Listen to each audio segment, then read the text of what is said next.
आपने ये जो वीडियो देखा ये बिल्कुल सच है और मेरा लाइफस्टाइल बिल्कुल मोदी केयर से ही बदला हुआ है। आज मैं अपने बारे में बताने से पहले मैं थैंक्स करना चाहूँगी कनकना मैम को, जो आज इतना अच्छा अपॉर्चुनिटी मुझे दिया कि आप लोगों को मैं अपने बारे में कुछ बता सकूँ। मैं थैंक्स करना चाहूँगी मिस्टर मोदी साहब को, उनके लिए जोरदार क्लैपिंग होनी चाहिए। थैंक्स करना चाहूँगी मैं अपने अप्लाइंस को, क्योंकि वो नहीं होते तो शायद मैं यहाँ नहीं होती। और थैंक्स करना चाहूँगी मैं कंपनी के और मैनेजमेंट को, थैंक यू। देखा करती थी, सपनों में जीना बहुत अच्छा लगता था, बट किसी न किसी कारण मैंने लव मैरिज किया, शादी कर ली।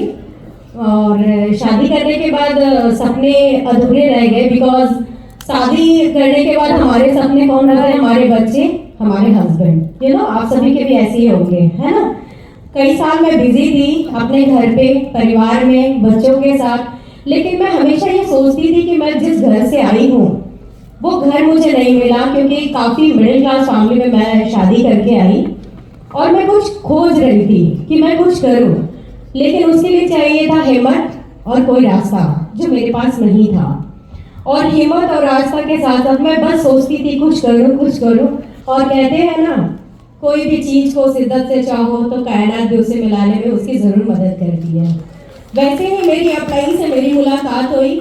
उन्होंने बस मोदी केयर के बारे में बताया, उन्होंने डेमो दिखाया। मुझे डेमो बहुत अच्छा लग रहा था, बिकॉज शादी के बाद मैं कई बार कोशिश करी कि मैं स्टडी स्टार्ट करूं, बट फैमिली में बहुत छोटी सी इनकम थी जिससे हम अपनी सिर्फ ज़रूरत पूरी करते थे।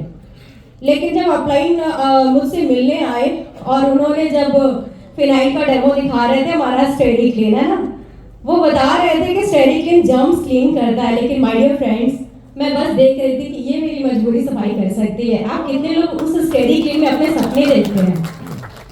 सभी देखते हैं। मैं भी वैसी थी, हर प्रोडक्ट में अपने सपने ढूंढती थी, सपने देखती थी, सपनों को पूरा करने के लिए कोशिश करती थी। बट फ्रेंड्स, 3 साल, मेरी मोदी केयर की जर्नी 10 साल हो गई, बट 3 से 3.5 साल सिर्फ मैं ये सोच के स्टार्ट नहीं करी कि मैं कैसे करूंगी। मैं तो किसी को जानती तक नहीं हूँ, लेकिन कहते हैं ना कि जब आपके पास सपने हो, कुछ करने की चाहत हो और ठान लो, तो कोई ना कोई जरूर मिलता है, हमारी जैसे। मेरे अप्लाई ने जब प्लान शो किया था तो मुझे बताया था कि पिंकी, तुम्हें एक छत के नीचे वो सब कुछ मिलेगा जो तुम चाहती हो। एक इंसान का सपना क्या होता है? एक अच्छा घर, एक अच्छी गाड़ी, एक अच्छा लाइफस्टाइल, घूमने का पैसा, है ना, यही सब चाहिए। मेरे भी ऐसे ही थे। मैं ये देख रही थी कि एक छतरी के नीचे सब कुछ वो मुझे मिलेगा।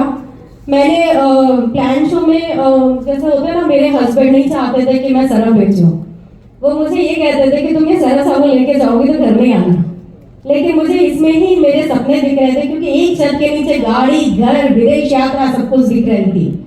लेकिन होता है ना कि किसी भी तरीके से मान तो जाते हैं, करने ही लगते हैं, लेकिन प्रॉब्लम कहाँ आता है? जब हम फील्ड में जाते हैं, है ना। सभी ने थपेड़े खाए हैं, सभी को मिलता है ना नाम। मैंने भी नाम कलेक्ट करना शुरू किया। मेरी भी मैं जब नाम कलेक्ट करती थी तो दुख होता था, फिर से सपने टूटते थे। लेकिन अपलाइन बहुत ही सपोर्ट करते थे। मेरे अपलाइन सुरेंद्र जी हैं, और वो बोलते थे, बेटा तुम्हें फील्ड में ना भूलने वाले हैं, लेकिन क्या तुम ना सुन के अपने सपने छोड़ दोगी? क्या तुम किसी एक फेलियर इंसान की बात सुन के तुम फेलियर बनोगी? मैंने बिल्कुल डिसाइड किया फ्रेंड्स कि उस समय से मैं सिर्फ और सिर्फ यदि किसी का सुनूंगी तो सिर्फ एक सक्सेसफुल लोगों की बातें सुनूंगी। मैं ना करके मीटिंग ट्रेनिंग में आना शुरू करी। फ्रेंड्स, मैं जब प्लान शो करती थी, कुछ भी मुझे अपलाइन बोलने के लिए देते थे ना, तो आधा तो मैं खा लेती थी, मुझे आता ही नहीं था बोलना। रोने भी लगती थी, कई दफा मना कर देती थी, मुझसे नहीं होगा। लेकिन वाकई में सर ने कहा कि बेस्ट प्लेटफॉर्म है जहां हम स्पीकर बनते हैं। मुझे बोलना नहीं आता था, रोना आता था, लेकिन बोल लेती हूँ नहीं, थोड़ा बहुत। मीटिंग ट्रेनिंग में आना शुरू करी, लोगों की, सक्सेसफुल लोगों की बात सुनती थी। वाकई में इस सीट पे बैठती थी और यहाँ जितनी भी लेडीज आती थी, मतलब दिखने में मुझसे थोड़ी बैकग्राउंड से अच्छी नहीं होती थी, लेकिन उनकी बातें मुझे बहुत अच्छी लगती थी।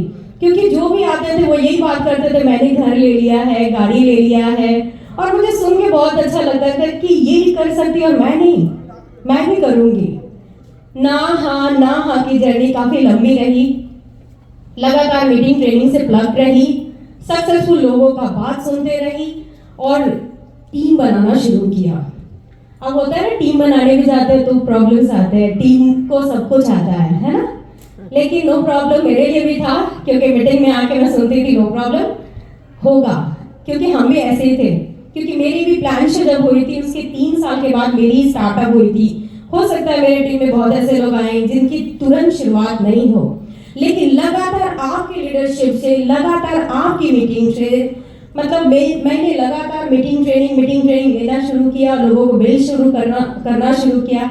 और बाकी में फ्रेंड्स, ये जो आपने जो फोटोज देखे है ना, मैं बहुत छोटे से मकान में आई थी, 10 साल मेरी जर्नी वहाँ थी। 10 साल के बाद यदि मैं अपनी अचीवमेंट की बात करूँ तो आज 80 लाख के फ्लैट में रहती हूँ। 1 करोड़ का घर मैंने ऑलरेडी बुक किया है, जिसमें 2025 में जाने वाली हूँ। और गाड़ी मोदी केयर से मैं ऑलरेडी ले चुकी हूँ, कई विदेश यात्रा करी हूँ, लाखों की इनकम है मेरी। मैंने हाईएस्ट मोदी केयर से 3 लाख से ज़्यादा कमाया भी है। तो लाखों से ज़्यादा कमाते लेडीज़ को क्या चाहिए, सभी तो मुझे मिला ना यहाँ से। अब लगातार मुझे काम करना है, सक्सेस को पाना है। और मेरी मंथली टारगेट है कि मैं टिल 9 दिसंबर तक 5 लाख को टच करूँ। और मेरी टीम में 30 से ज़्यादा लोग लखपति बने हैं ना। तो थैंक्स करना चाहूँगी, मेरी टीम यहाँ अभी तो नहीं है, लेकिन लवली टीम पार्टनर्स को जो लगातार मेरे साथ बने रहे।